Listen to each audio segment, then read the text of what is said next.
Every character has a story. For this concept study, I want to explore Jessie through flavor, texture, and color to build a dessert concept from the ground up.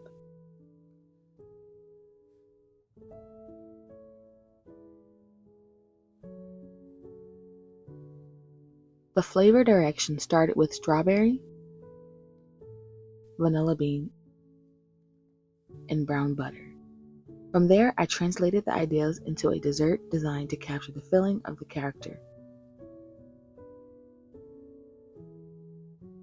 With the concept established, it was time to bring it to life.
What started as a collection of colors, textures, and flavors became a dessert inspired by one of Toy Story's most memorable characters. This was concept study Jessie, and this is how I transformed inspiration into dessert.